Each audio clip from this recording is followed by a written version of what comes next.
Glycolysis. Okay, बहुत ही interesting point है, ध्यान रखना। तो अच्छे से देखते हैं कि ग्लाइकोलाइसिस क्या है। ठीक है, ग्लाइकोलाइसिस नाम से दिख रहा है, दो वर्ड है इसमें। ग्लाइको से मतलब क्या है यहाँ, ग्लूकोज, और लाइसिस का मतलब क्या है यहाँ, ब्रेक डाउन। ब्रेक डाउन होना मतलब टूटना, है ना। इसका मतलब ग्लूकोज अपने कंपोनेंट पर टूटेगा, बट ध्यान रखना कंप्लीटली ऑक्सीडाइज नहीं होगा।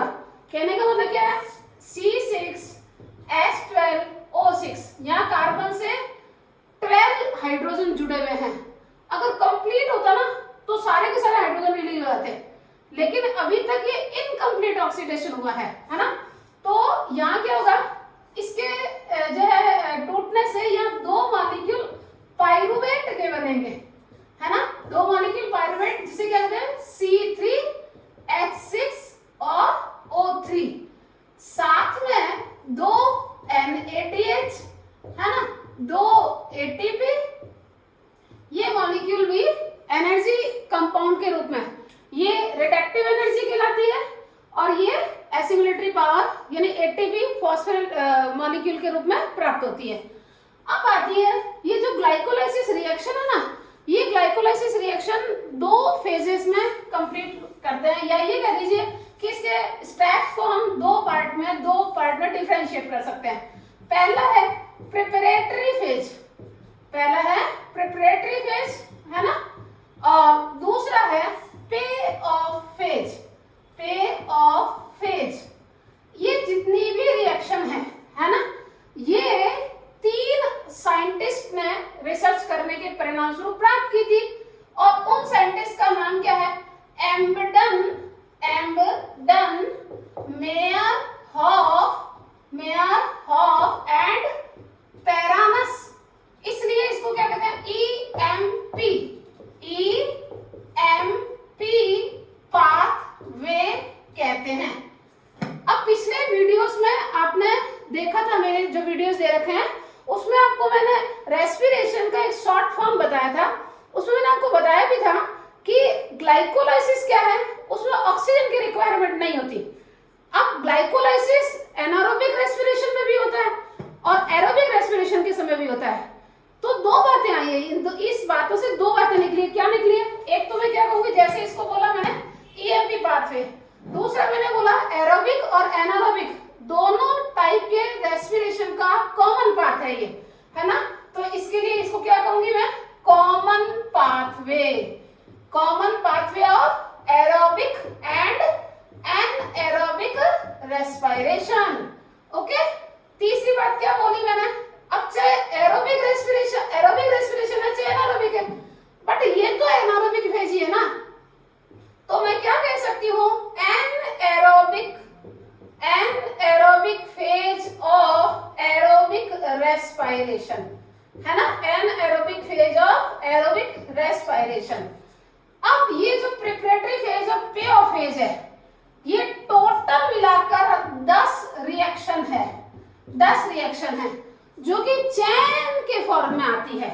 तो इसलिए इसका फिर अगला पॉइंट क्या लिखेंगे हम, कि ये 10 सीक्वेंशियल रिएक्शन, या फिर इसी को 10 चैन रिएक्शन कहते हैं, है ना, 10 चैन रिएक्शन कहते हैं।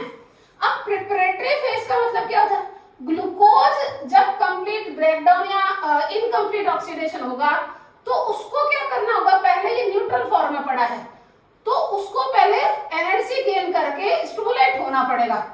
तो ये glucose step by step last जो इसका हिसाब बनेगा, जो प्रिपरेटरी का है, फ्रक्टोज 1,6 डाइफॉस्फेट बनेगा, है ना। अब फ्रक्टोज 1,6 डाइफॉस्फेट जब बनता है तो यहाँ 2 ATP यूज होते हैं, इसलिए ये फेज तो क्या कहलाती है, प्रिपरेटरी फेज कहलाती है। और पे ऑफ का मतलब क्या होगा, कि ये कुछ देगा क्या, ये जो 2 NADH और 2 ATP देगा, ठीक है। तो इसको हम प्रिपरेटरी फेज कहते हैं। अब हम देखते हैं कि ये रिएक्शन होते कैसी है, ठीक है। ये 10 रिएक्शन जो है वो कैसे, देखो मैं यहाँ से स्टेप बाय स्टेप लिख रही हूँ, ठीक है, ध्यान रखिएगा। ग्लूकोज स्टार्टिंग है, रेस्पिरेटरी सबस्ट्रेट,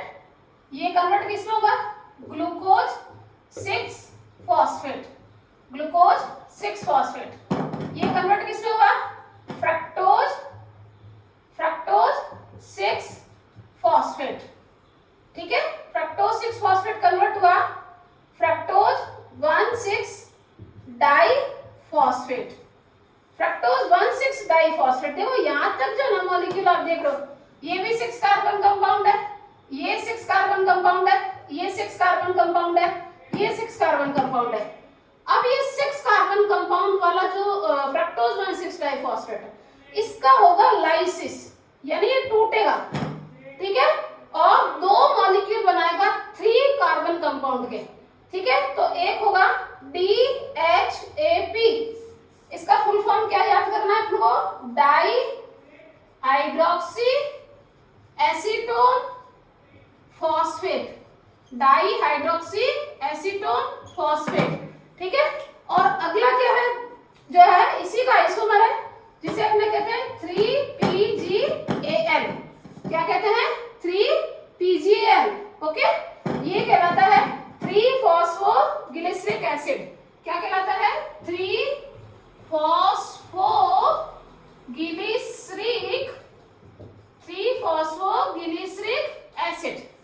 अब देखो ये जो 3-फॉस्फोग्लिसरिक एसिड और डाईहाइड्रोक्सी एसीटोन फॉस्फेट है ना, ये एक दूसरे के आइसोमर है। तो पहले तो फ्रक्टोज 1,6 डाइफॉस्फेट जो है वो किसमें कन्वर्ट होगा, 2 मॉलिक्यूल बनाएगा, लेकिन बाद में डाईहाइड्रोक्सी एसीटोन फॉस्फेट वापस किसमें कन्वर्ट हो जाएगा, 3PGL में कन्वर्ट हो जाएगा। इट मींस जो रिएक्शन कंटिन्यू होगी तो वो PGAL से होगी, किससे होगी, PGAL से रिएक्शन कंटिन्यू होगी। आइएगा देखते हैं, इसका मतलब इससे कंटिन्यू होनी है, ओके। तो अब देखो अगला हिसाब करते हैं, ये कन्वर्ट हो जाएगा इसमें। अब मैं बाकी के सारे स्टेप बीच बीच में बाद में बोलूंगी। अब देखो 2 मॉलिक्यूल 3PGAL, ओके, ये कन्वर्ट होंगे। देखो अब इसमें आपको ध्यान रखना है, ये PGL है ना, अगर NCERT की रिएक्शन को देखें अपने चैन रिएक्शन को, तो ये 3PGL डायरेक्ट कन्वर्ट बताया हुआ है 1,3-डाई-PGA, 2 मॉलिक्यूल किसके, 1,3-डाई-PGA के। लेकिन ये रिएक्शन 2 स्टेप में पूरा होती है। पहले 3PGAL जो है वो 1,3-डाई-PGAL यानी 1,3-डाइफॉस्फोग्लिसरैल्डिहाइड में कन्वर्ट होता है, और बाद में ये यहाँ पर क्या होता है, NAD nicotinamide adenine dinucleotide, NAD plus जो है वो NADH में कन्वर्ट होता है। तो ये एल्डिहाइड एसिड में ऑक्सीडाइज हो जाता है। अब 1,3-डाई-PGA है वो कन्वर्ट होगा किसमें, 3PGA, मॉलिक्यूल 2 ही रहेंगे, ये ध्यान रखना है अपने को, ठीक है। अब 3PGA है वो फिर 2 मॉलिक्यूल क्या बनाएगा, 2PGA, क्या बनाएगा, 2PGA। अब 2PGA जो है वो कन्वर्ट होगा 2 मॉलिक्यूल फॉस्फोइनॉल पाइरुवेट, इसका फुल फॉर्म याद रखना, ऐसे तो आपको पता ही है, इसका देखो नाम याद रखना है, फॉस्फोइनॉल पाइरुवेट, फॉस्फोइनॉल पाइरुवेट। और फॉस्फोइनॉल पाइरुवेट एट लास्ट क्या करता है, 2 मॉलिक्यूल पाइरुवेट में कन्वर्ट हो जाता है। तो ये ग्लाइकोलाइसिस का एंड प्रोडक्ट है। अब आते हैं हम, क्या ये रिएक्शन सीधा सीधा चलती है, नहीं, रुको एक बार, इसमें कई सारी चीजें ऐड भी होगी और कई सारी रिलीज भी होगी। तो आओ जरा पहले देखते हैं कि यहाँ क्या होता है। ग्लूकोज 6 फॉस्फेट में कन्वर्ट होता है, तो देखो एक ही मॉलिक्यूल है, ध्यान रखना, तो एक ADP में कन्वर्ट हो जाता है, ठीक है। ये एक दूसरे के आइसोमर है, ठीक है, तो आपस में इंटर कन्वर्जन चलता है। फिर फ्रक्टोज 6 फॉस्फेट है, ये फ्रक्टोज 1,6 डाइफॉस्फेट में कन्वर्ट होगा, है ना। तो मॉलिक्यूल जो है किसकी रिक्वायरमेंट होगी अपने को, यहाँ पे रिक्वायरमेंट किसकी होगी, एक वापस ATP की रिक्वायरमेंट होगी, ओके। तो आइएगा जरा देखते हैं, एक ही ATP होगा, तो ATP किसमें कन्वर्ट होगा, ADP में, ठीक है। अब यहाँ एंजाइम जो है, कौन सा एंजाइम की लिस्ट बाद में बनाऊंगी। फिर यहाँ फिर ये एक दूसरे के क्या है, आइसोमर है, तो यहाँ ना तो कुछ ऐड करना ना, मैं अभी ऐड वाला हिसाब बता रही हूँ, ठीक है। अब देखो यहाँ क्या है, ये जो रिएक्शन है देखो 3PGL और यहाँ 1,3-डाई-PGL है, तो इसका मतलब यहाँ पे भी फॉस्फोराइलेशन की प्रोसेस हो रही है, पर ध्यान रखना ATP के द्वारा नहीं हो रही है, यहाँ क्या हो रहा है, H3P इनऑर्गेनिक जो है फॉस्फेट मॉलिक्यूल डायरेक्ट सबस्ट्रेट से जुड़ता है, एडीपी या एटीपी के फॉर्म में नहीं प्रोसेस होती है। ओके, आओ चला अगला बढ़ते हैं। अगला देखो, ये तो मैंने पहले ही लिख दिया था, है ना। जब एल्डिहाइड एसिड में ऑक्सीडाइज होता है तो NADH में रिड्यूस होता है। इसका मतलब ये क्या है, ऑक्सीडो रिडक्टिव रिएक्शन है।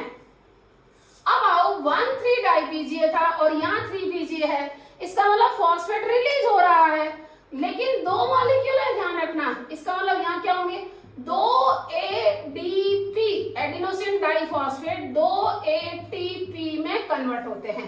ठीक है, अब आओ देखो, ये जो फॉस्फोग्लिसरिक एसिड है, जब जी है क्या, ये 3 कार्बन कंपाउंड ही तो है, और ये क्या है, एसिड वाला कंपाउंड है, तो 1 नंबर कार्बन, 2 नंबर और 3 नंबर कार्बन। अभी की स्थिति में फॉस्फेट कहाँ जुड़ा हुआ है, 3rd नंबर कार्बन पर जुड़ा हुआ है, लेकिन अब किस में आ गया, ये 2 number carbon 2nd number carbon पर हो गया। इसका मतलब यहाँ म्यूटेशन हुआ है, इंट्रामोलिकुलर म्यूटेशन जिसे कहते हैं। अब देखो यहाँ 2-फॉस्फोग्लिसरिक एसिड था, एसिड था और सिंगल बॉन्ड था, कन्वर्ट किस में हो गया, ईन मतलब डबल बॉन्ड, और फंक्शनल ग्रुप कौन सा हो गया, ओल मतलब कि अल्कोहल। एसिड अल्कोहल में कन्वर्ट हुआ, इस और साथ में बॉन्डिंग क्या होगी, सिंगल से डबल, तो इस प्रोसेस में क्या हो गया, H2O निकल गया। इस बात को आप कैसे याद रखेंगे, 9 नंबर रिएक्शन है ये। अभी देखो मैं नंबर रिएक्शन लिखती हूँ, देखो 1 2 3 4 5, है ना, फिर ये तो यहाँ लिखा ही था 6 7 8 9 और 10। तो ट्रिक क्या बनती है, 9 से नल, नल से पानी, तो 9 नंबर रिएक्शन में पानी निकलता है। ठीक है, अब आ जाओ देखो, फिर ये फॉस्फोइनोल पाइरुवेट है, तो यहाँ फॉस्फेट ग्रुप है, इसका मतलब यहाँ फॉस्फेट है नहीं, तो वापस क्या होगा, फॉस्फेट रिलीज होगा, और रिलीज होने के लिए लेगा कौन उसको वापस, जैसे यहाँ ATP में था, वैसे यहाँ पर भी क्या होंगे, 2 ATP में कन्वर्ट हो जाएंगे। इसका मतलब यहाँ पर भी क्या होगा, डीफॉस्फोराइलेशन है, लेकिन ये फॉस्फेट मॉलिक्यूल जो रिलीज होते हैं वो किसको वापस फॉस्फोराइज करते हैं, डाइफॉस्फेट से ट्राइफॉस्फेट में कन्वर्ट हो जाता है। ठीक है, अब आओ देखो, रिएक्शन का नाम लिखती हूँ, ये रिएक्शन कौन सी है, देखो ग्लूकोज से ग्लूकोज किस फॉस्फेट है, तो इसका मतलब इस रिएक्शन का नाम क्या होगा, फॉस्फोराइलेशन। जहां ATP के हिसाब से फॉस्फेट का लेना देना चलता है, उस जगह पर एंजाइम कौन सा काम आता है, काइनेज। तो आपको एक बात ध्यान रखनी है, एंजाइम के नाम लिखने का रूल यही है, क्या, सबस्ट्रेट प्लस रिएक्शन प्लस एज। अब देखो सबस्ट्रेट क्या है, यहाँ पर 6 कार्बन कंपाउंड है, तो इसको या तो मैं लिख दूंगी ग्लूकोकाइनेज, है ना, या तो मैं लिख दूंगी ग्लूकोकाइनेज, या इसी को क्या लिख सकती हूँ मैं, हेक्सोकाइनेज, है ना। तो यहाँ जो एंजाइम काम आ रहा है वो या तो ग्लूकोकाइनेज कहलाएगा और या क्या कहलाएगा, हेक्सोकाइनेज एंजाइम। ओके, समझ में आ गया। अब देखो ये दोनों एक दूसरे का आइसोमर है, तो पहली बात रिएक्शन का नाम क्या है, आइसोमराइजेशन। ठीक है, और एंजाइम क्या काम आएगा, 6 कार्बन है, 6 कार्बन है, तो हेक्सोज आइसोमरेज, हेक्सोज आइसोमरेज। वापिस अगला देखो रिएक्शन कौन सी है, फॉस्फोराइलेशन फर्स्ट और फॉस्फोराइलेशन, फॉस्फोराइलेशन कौन सा, सेकंड। एंजाइम कौन सा काम आएगा, काइनेज। बात हो चुकी है हमारी, पहले सबस्ट्रेट का नाम लिखेंगे रिएक्शन और फिर एज, है ना। तो क्या है, फॉस्फोफ्रक्टोकाइनेज। समझ में आ गई, फॉस्फोफ्रक्टोकाइनेज से रिलेटेड 2-3 क्वेश्चन बनते हैं। पहली बात मैं यही लिख रही हूँ, ध्यान रखना, है ना। इसको हम कहते हैं रेट लिमिटिंग एंजाइम, इसको क्या कहते हैं, रेट लिमिटिंग एंजाइम। फिर इसी को कहते हैं एलोस्टेरिक एंजाइम, क्या कहते हैं, एलोस्टेरिक एंजाइम। एक्चुअल में रेट लिमिटिंग एंजाइम इसलिए क्योंकि अगर मीडियम में फ्रक्टोज 6 फॉस्फेट फॉस्फोफ्रक्टोकाइनेज आ जाता है तो फ्रक्टोज 6 फॉस्फेट फ्रक्टोज 1,6 डाइफॉस्फेट में कन्वर्ट हो जाता है। और यदि फ्रक्टोकाइनेज की प्रेजेंस में फ्रक्टोज 1,6 डाइफॉस्फेट बन जाए तो उसके बाद ग्लाइकोलाइसिस आगे चलेगी, इस बात का एश्योरेशन हो जाता है, यानी एश्योर्ड फॉर ग्लाइकोलाइटिक रिएक्शन।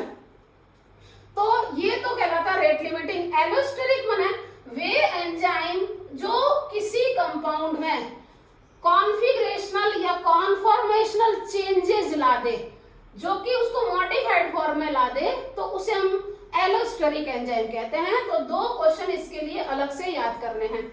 आगे आ जाओ, लाइसिस, ये फ्रक्टोज 1,6 डाइफॉस्फेट लाइसिस होकर एक एसीटोन ग्रुप वाला बनाता है और दूसरा एल्डिहाइड यानी कीटोन और दूसरा एल्डिहाइड। तो यहाँ जो एंजाइम काम आता है उसे कहते हैं एल्डोलेज। एल्डोलेज क्योंकि ये रिएक्शन फोटोसिंथेसिस की ठीक उल्टी है, वहां पीजीएल डीएचए जुड़कर फ्रक्टोज 1,6 डाइफॉस्फेट बनाते हैं जिसको एल्डोलाइजेशन कहते हैं। यहाँ इसलिए कॉमन एंजाइम है ये। अब आ जाओ फिर ये वाली रिएक्शन नंबर 5 कौन सी है, आपको दिख ही रहा है, सॉरी गलती हो गई, आइसोमराइजेशन। आइसोमराइजेशन फर्स्ट और आइसोमराइजेशन सेकंड। 3 कार्बन का है, जैसे इसको हेक्सोज आइसोमरेज बोला था, तो यहाँ क्या बोलूंगी, साफ दिख रहा है आपको, ट्रायोज आइसोमरेज, ट्रायोज आइसोमरेज। अब देखो यहाँ ये ना इनऑर्गेनिक जुड़ रही है, तो अगर इस पर्टिकुलर इसी रिएक्शन के लिए 3BGL का 1,3-डाइबीजीएल में, तो इसको कहते हैं एंजाइम लेस रिएक्शन, इसको कहते हैं एंजाइम लेस रिएक्शन। और एनसीईआरटी में ये वर्ड नहीं दे रखा है, एनसीईआरटी में सीधा इसी रिएक्शन को माना है। तो यहाँ जो एंजाइम, क्योंकि हाइड्रोजन रिलीज हो रही है ना, एल्डिहाइड से एसिड बनता है, तो क्या होता है, रिडक्शन सॉरी ऑक्सीडेशन होता है और इससे हाइड्रोजन रिलीज होती है ना। 2 जो है रिडक्टिव जो इक्विवेलेंट रिलीज होते हैं, तो वो हाइड्रोजन होते हैं, इसलिए यहाँ एंजाइम कौन सा होगा, डिहाइड्रोजीनेज, क्योंकि ये डिहाइड्रोजिनेशन प्रोसेस है। ठीक है, अब आते हो जरा देखो, 1,3-डाइपीजीए ये 3PGA में कन्वर्ट हुआ, 2 फॉस्फेट थे, 1 हो गया, तो ये दोनों मॉलिक्यूल के एक फॉस्फेट रिलीज होंगे, तो ये क्या होगा, ADP2 ATP में कन्वर्ट हो जाएंगे। ध्यान रखना ये रिएक्शन कौन सी है, डिफॉस्फोराइलेशन। देखो ये थी फॉस्फोराइलेशन और ये है डिफॉस्फोराइलेशन, लेकिन ध्यान ये रखना है एंजाइम सेम है। ATP का लेना देना हो तो ध्यान रखेंगे एंजाइम सेम है। तो ये फॉस्फोट्रायोज काइनेज, ठीक है, क्योंकि फॉस्फेट वाला ट्रायोज में 3 कार्बन, तो इसको देखो या तो मैं लिखूंगी फॉस्फोट्रायोज काइनेज या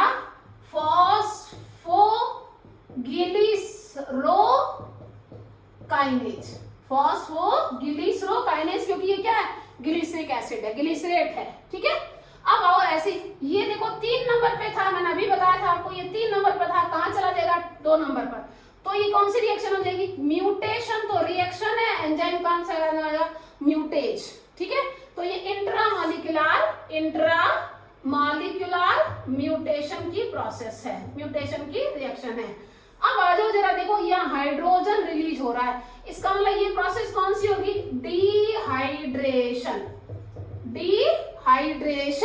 लेकिन रिजल्ट में बन क्या रहा है, इन और ऑल बन रहा है, इसलिए यहाँ एंजाइम जो है कौन सा काम आएगा, इनोलेज। एंजाइम कौन सा काम आएगा, इनोलेज। ओके, अब इन ऑल जो था उसमें फॉस्फेट जुड़ा हुआ है, ध्यान रखना, यहाँ फॉस्फेट रिलीज हो जाएगा तो पाइरूवेट में कन्वर्ट हो जाएगा, तो फिर वापस वही सेम रिएक्शन है, कौन सी है, नेम ऑफ रिएक्शन कौन सी, डिफॉस्फोराइलेशन। लेकिन मैंने आपको बोला है कि एंजाइम कौन सा काम आएगा, सेम वही काइनेज जो कि फॉस्फोराइलेशन में काम आया था, और यहाँ इनॉल पाइरूवेट है ना, तो क्या कहेंगे इसको, पाइरूवेट पाइरूवेट काइनेज। तो ये थी नेम ऑफ रिएक्शन और उसमें काम आने वाले एंजाइम। ठीक है, अब लास्ट बस 2 मिनट का हिसाब है, क्या निकालेंगे हम, इसकी बैलेंस शीट है ना, कि इसका एंड प्रोडक्ट देखो आपके सामने ही है, सारा पड़ा है। पहली बात क्या था, मैंने कहा था ये देखो एक यहाँ पर और एक यहाँ पर काम आ रहे हैं, तो इसका मतलब यूज्ड में कौन आएगा, यूज है 2 एटीपी।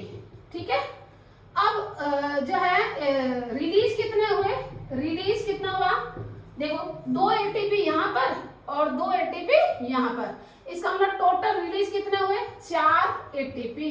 ठीक है, ध्यान रखना अपने को इसमें से ये सब्सट्रैक्ट करना है। तो एटीपी का अगर ओनली एटीपी का हिसाब करें, ओनली ध्यान रखना एटीपी के फॉर्म में, तो इसका मतलब 2 एटीपी गेन होंगे। बट ध्यान रखना साथ में क्या निकला है, ये देखो 2 NAD NADH में कन्वर्ट हुए हैं, ये भी एसिबिलिटी पावर, रिडक्टिव पावर कहलाती है, जो अभी NADH के फॉर्म में मिली है, लेकिन क्रेब्स साइकिल के साथ चलने वाली ETS में ये एटीपी देगा और एक NADH वापस NAD में कन्वर्ट होता है ना, एक NADH वापस ऑक्सीडाइज होकर NAD में कन्वर्ट होता है, तो 3 एटीपी निकलते हैं। ठीक है, तो यहाँ पे क्या होंगे, 2 NADH। ठीक है, लेकिन NADH 2 से कितने मिलते हैं, 6 एटीपी, क्योंकि 1 से 3, तो इससे क्या निकलेंगे, सॉरी 6 एटीपी निकलेंगे। तो अब देखो एटीपी टोटल अगर कहूंगी, टोटल कहूंगी तो क्या होंगे, 2 और 6 8 एटीपी, टोटल एटीपी कहूं तो 8 एटीपी, और एटीपी के फॉर्म में एटीपी कहूं तो नेट गेन कितना होता है, 2 एटीपी और 2 NADH। ठीक है, अब वो रिएक्शन जो कि एटीपी के फॉर्म में, जैसे 7 नंबर और 10 नंबर, ठीक है, 7 नंबर और 10 नंबर रिएक्शन जो है वो कहलाती है substrate level phosphorylation, substrate level phosphorylation. जैसे NADH में बदला है, तो यहां डायरेक्ट एटीपी नहीं मिल रही है, यहां सबस्ट्रेट रिड्यूस हुआ है तो रिडक्टिव एनर्जी मिली है, लेकिन यहां और यहां एटीपी सबस्ट्रेट के लेवल पर फॉस्फेट रिलीज होने से मिली है, इसलिए इसको सबस्ट्रेट लेवल फॉस्फोराइलेशन कहते हैं। अब मैंने आपको बता ही दिया था कि लास्ट एंड प्रोडक्ट क्या है, 2 पाइरूवेट, 2 एटीपी और 2 NAD, और इसका भी एटीपी में कन्वर्सन माने तो टोटल एटीपी कितना, 8 एटीपी। तो ये था हमारा ग्लाइकोलाइसिस, जो कि एरोबिक रेस्पिरेशन और एनारोबिक रेस्पिरेशन का कॉमन पाथवे है। ओके।